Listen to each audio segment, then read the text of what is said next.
नमस्कार दोस्तों, मैं हूं नवीन पाटीदार और आप देख रहे हैं वॉइस ऑफ एमपी। बेमौसम बारिश के चलते जिस तरीके से लगातार तस्वीरें निकल के सामने आती है, अगर बात करें नीमच कृषि उपज मंडी जो प्रदेश की सबसे बड़ी मंडी मानी जाती है, औषधि मंडी मानी जाती है, जहां पर किसानों का माल एक बार फिर भीगा है, गीला हुआ है। ऐसे बात करें तो बड़ा दोहरा मार जो है किसानों को झेलना पड़ रहा है। जिस तरीके से बार बार किसानों का एक बड़ा आरोप रहता है कि मंडी के शेडों में जो है व्यापारियों का माल रहता है और खुले आसमान में किसानों का माल रहता है। ऐसे में बड़ा नुकसान किसानों को होता है। ऐसे में बात करें इस वक्त की सबसे बड़ी जानकारी, तस्वीरें हम आपको दिखा रहे हैं। साथ ही ग्राउंड जीरो नीमच मंडी में हमारे चीफ रिपोर्टर अब्दुल अली ईरानी मौके मौजूद है। उनसे जानने की कोशिश करें किस तरह की स्थिति मंडी में है। ईरानी जी, किसानों की किस तरह की स्थिति है मंडी में? नवीन जी, नीमच की कृषि उपज मंडी जो मध्य प्रदेश की सबसे बड़ी मंडी मानी जाती है और औषधि मंडी की बात करें अगर तो ये एशिया की सबसे बड़ी मंडी में शुमार होती है।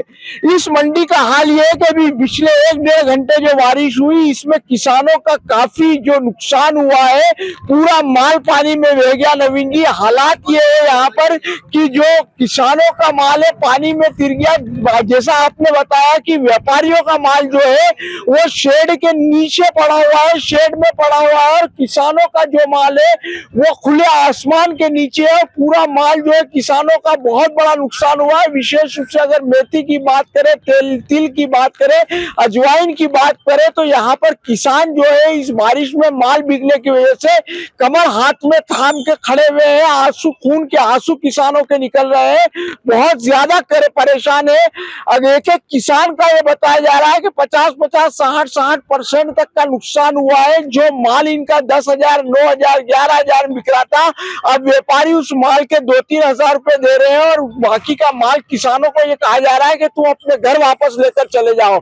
किसान बहुत ज्यादा नाराज है मंडी की इस व्यवस्था को लेकर। नवीन जी, ईरानी जी, अगर बात करें तो पहले किसानों को भाव नहीं मिल रहा। बेमौसम बारिश जब किसानों के खेत में फसल होती है तो उस टाइम भी जो है बारिश होती है, किसानों को बड़ा नुकसान होता है, मुआवजा नहीं मिलता। दूसरा, किसान मंडी माल लेके पहुंचता है तो यहाँ पर व्यापारियों का माल शेड में पड़ा हुआ और किसानों का माल खुले आसमान में, तो किसानों को दोनों तरफ से दोहरी मार झेलनी पड़ती है और ऊपर से भाव नहीं मिलते। तो किस तरह के सोचते हैं कि क्या व्यवस्था किसानों के लिए होनी चाहिए? किसानों के लिए मंडी में आज आजादी के 75 वर्ष बाद भी हालात ये है कि किसानों के लिए मंडी में कोई व्यवस्था नहीं है।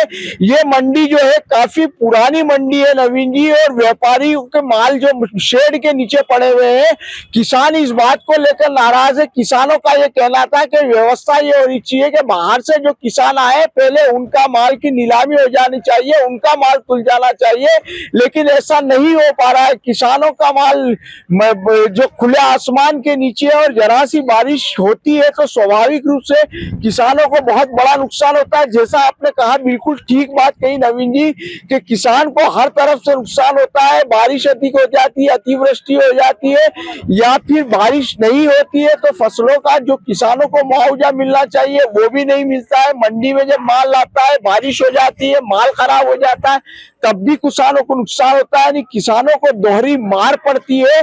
जहां पर एक तरफ किसानों के उत्थान की बात की जा रही है, किसानों को बड़ा मूल्य देने की बात की जा रही है, किसानों की आय को दुगना करने की बात की जा रही है, वहीं पर किसानों की अगर जमीन में जमीनी तौर पर हकीकत देखें तो हकीकत की जमीन पर किसान जो है बहुत बुरी तरह पीस रहा है। नवीन जी, तो सुना आपने, ये थे हमारे चीफ रिपोर्टर अब्दुल ईरानी जो नीमच कृषि उपज मंडी मौजूद है, जहां से तस्वीरें आप तक भेज रहे हैं किस तरीके से किसानों को दोहरी मार झेलनी पड़ रही है। उनकी जो उपज थी भीग गए, उसके बाद व्यापारियों ने कह दिया है कि आप घर ले जाओ। 50 से ज्यादा प्रतिशत जो है उनके दाम गिरे। इस वक्त की सबसे बड़ी जानकारी, बड़ी अपडेट हम आपको बता रहे हैं। जयराम जी, किशन काका, राम राम भाई, राम राम। क्या दोनों भाई बैठ के क्या हिसाब लगा रहे हो? ऊटी लहसुन के भाव आ गए क्या? अरे नहीं रे दादा, ये अपना रमेश नया मकान बनाने के लिए लोन ले रहा है।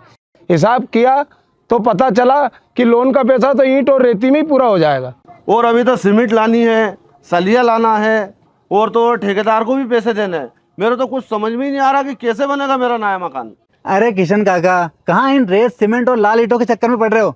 मेरी बात मानो तो अपने घर को बाबजी एएसी ब्लॉक से बनवाओ। इसमें ना सीमेंट और रेत की जरूरत होती है, ना ही तराई करने की झंझट, और लाल ईंटों के मुकाबले आपका मकान काफी तेजी से बनकर तैयार हो जाएगा। इससे आपके पैसे तो बचेंगे ही, साथ ही मजबूती ऐसी कि सालों साल देखने की जरूरत नहीं। और इससे आप अपना मकान ही नहीं, कुएं और खेत की बाउंड्री वॉल भी बनवा सकते हो। जिससे रोजड़ों की समस्या भी खत्म हो जाएगी। वाह भाई, ये तो कमाल की चीज है। फिर तो मैं अपना घर बाबजी ब्लॉक से ही बनवाऊंगा। और मैं अपने खेत की बाउंड्री वाल। ज्यादा जानकारी के लिए स्क्रीन पर दिए गए नंबर पर अभी कॉल करें। बाबजी एएसी ब्लॉक्स, स्टील से मजबूती।